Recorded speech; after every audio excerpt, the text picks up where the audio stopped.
करते हैं और ये साफ दिखाता है कि सब कुछ एक परिवार के हाथों में सब केंद्रित हो चुका है। आदरणीय अध्यक्ष जी, ये इंडिया गठबंधन नहीं है, ये इंडिया गठबंधन नहीं है, एक घमंडिया गठबंधन है। ये इंडिया गठबंधन नहीं है, घमंडिया गठबंधन है। और इसकी बारात में हर कोई दूल्हा बनना चाहता है, सबको प्रधानमंत्री बनना है।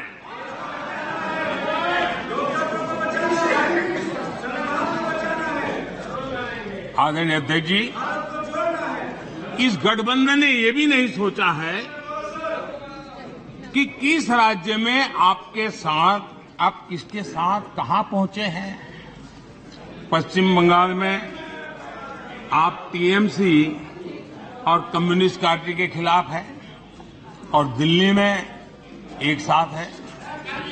और अधीर बाबू 1991 पश्चिम बंगाल विधानसभा का चुनाव इन्हीं कम्युनिस्ट पार्टी ने अधीर बाबू साथ क्या व्यवहार किया था, वो आज भी इतिहास में दर्ज है। खैर 1991 की बात तो पुरानी है।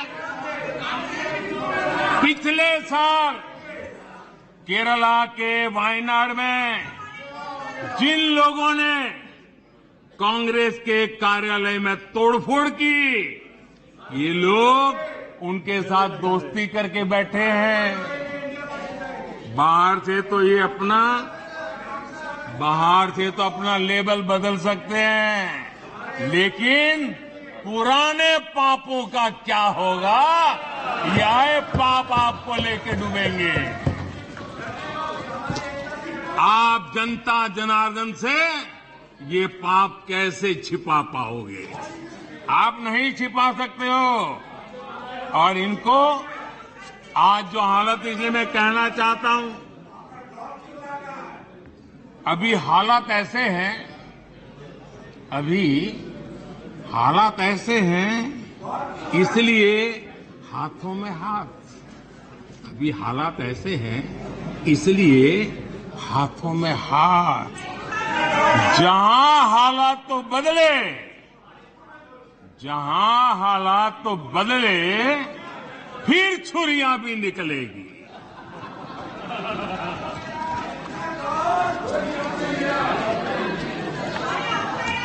आदरणीय अध्यक्ष जी,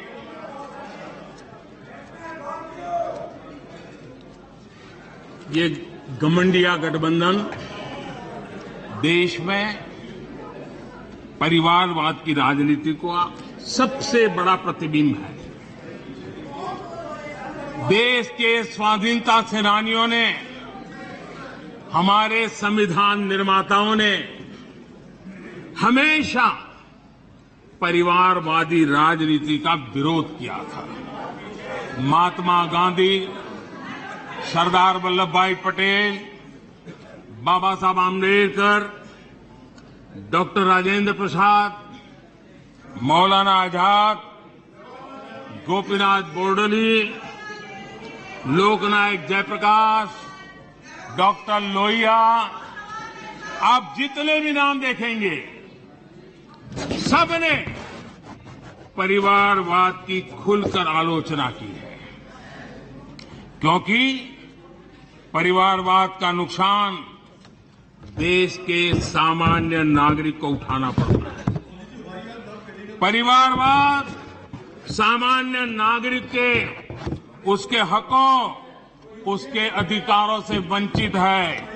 इसलिए इन विभूतियों ने हमेशा इस देश पर बात जोर दिया था कि देश को परिवार, नाम और पैसे पर आधारित व्यवस्था से हटना ही होगा।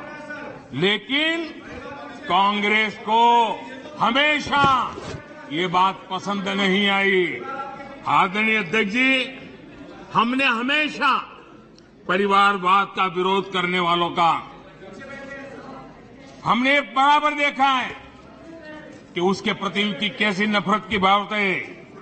कांग्रेस को परिवारवाद पसंद है, कांग्रेस को दरबारवाद पसंद है, जहां बड़े लोग, उनकी बेटे बेटियां भी बड़े पदों पर काबिज हो। जो परिवार से बाहर है उनके लिए भी यही है कि जब तक आप इस महफिल में दरबारी नहीं बनोगे तो आपका भी कोई भविष्य नहीं है। यही उनकी कार्यशैली रही। इस दरबार सिस्टम ने कई विकेट लिए, कितनों का हक मारा इन लोगों ने। बाबा साहब आंबेडकर, कांग्रेस ने जी जान लगाकर 2 बार उनको हरवाया। कांग्रेस के लोग बाबा साहब आंबेडकर के कपड़ों का मजाक उड़ाते थे। ये वो लोग हैं। बाबू जगजीवन राम, उन्होंने इमरजेंसी पर सवाल उठाए तो बाबू जगजीवन बाबू को भी उन्होंने नहीं छोड़ा, उनको प्रताड़ित किया।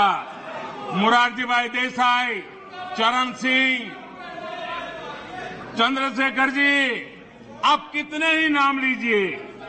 दरबारवाद के कारण देश के महान लोगों के अधिकारों को इन्होंने हमेशा हमेशा के लिए तबाह कर दिया।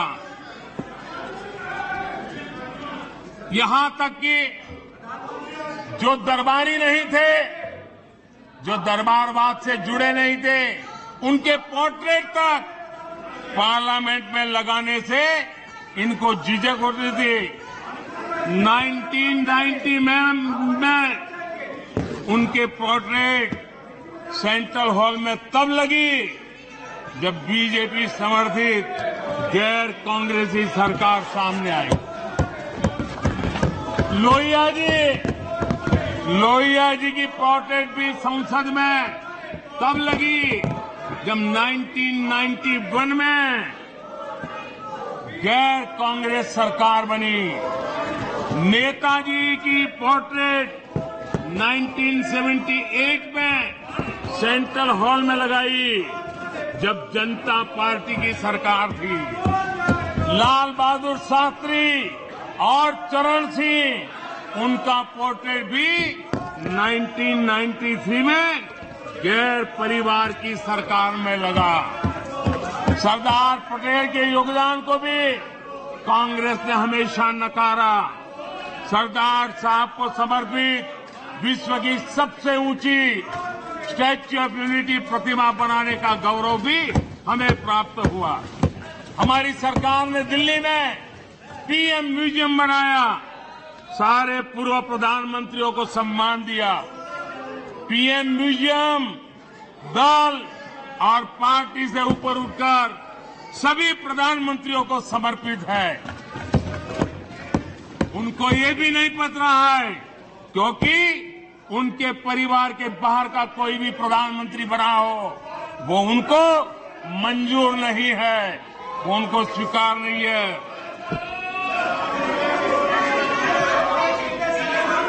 आदरणीय अध्यक्ष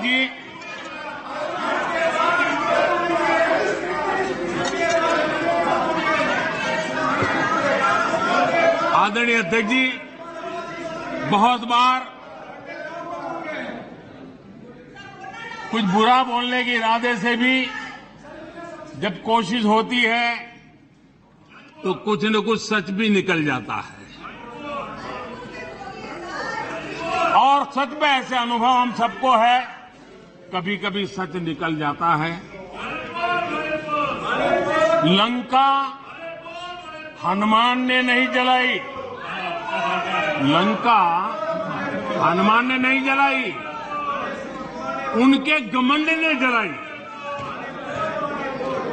और ये बिल्कुल सच है। आप देखिए, जनता जनार्दन भी भगवान राम के रूप की है, जनता जनार्दन भी भगवान राम के रूप की है। और इसलिए 400 से 40 हो गए। हनुमान ने लंका नहीं जलाई, घमंड ने जलाई और इसलिए 440 हो गए, 400 से 40 हो गए। आदरणीय अध्यक्ष जी,